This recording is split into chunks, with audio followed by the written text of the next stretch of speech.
Olá, olá, tudo bem com vocês?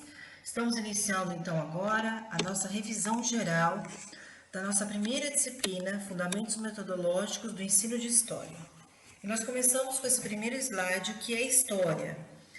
Para trazer um pouquinho essa vertente, né, do que é história, nós vamos trazer aqui a etimologia da palavra. A origem da palavra história é grega e tem o sentido de procurar saber, dando um sentido realmente de investigação, um sentido investigativo. Considerado o pai da história, Heródoto foi aquele que deu esse sentido à palavra história, nessa questão de procurar saber um pouquinho mais sobre alguma situação.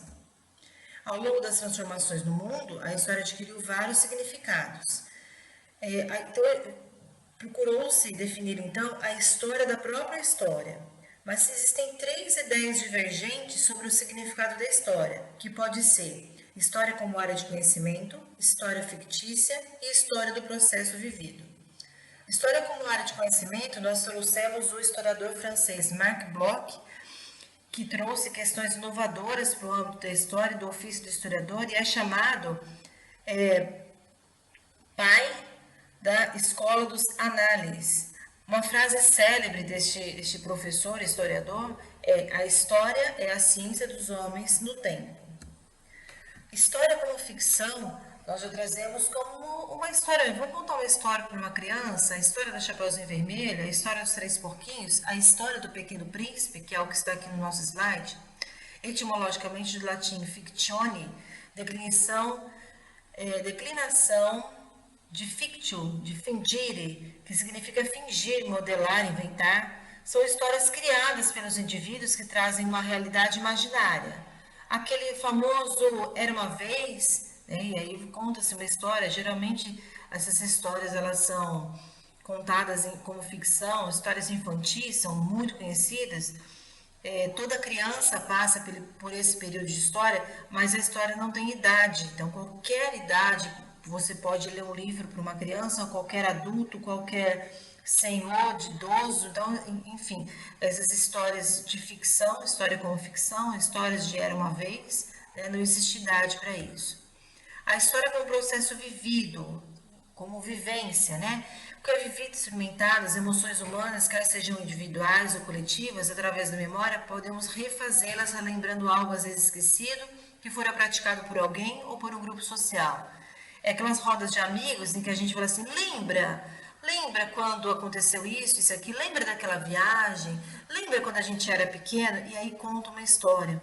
Né? Então, essa história como processo de vida, história de vivência. Então, aí a gente finaliza assim, as três ideias, né, de história. Mas, enfim, para que serve a história? Então, a gente tem inúmeras situações que a gente só é capaz de reproduzi-las, de contá-las, né, porque elas foram registradas oralmente ou não, mas a gente tem, por exemplo, aqui, a gente coloca aqui ó, nas figuras que tem no slide, né, a história do Brasil, a história do homem na lua, a história das pirâmides, e aí existem infinitas histórias, né, que nós podemos lembrar, que pontuais, né? Nós estamos sempre vivendo uma história e que daqui a alguns dias eu costumo falar assim, nossa, olha o que está acontecendo na política. Os meus netos com certeza vão estudar isso que eu estou vivendo hoje, porque algumas situações que eu vivi no passado, minha filha começou a aparecer nos livros de história, né? Da minha filha, por exemplo. Então assim, acredita-se, né? Isso com certeza, o que nós estamos vivendo hoje será a história para os nossos filhos, os nossos alunos, nossos futuros alunos, os nossos netos e assim por diante. Mas de onde vêm essas histórias?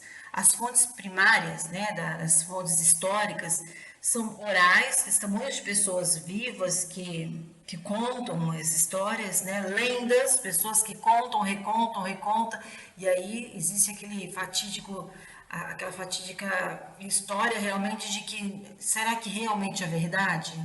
Porque são pessoas que estão contando a versão daquelas pessoas, né?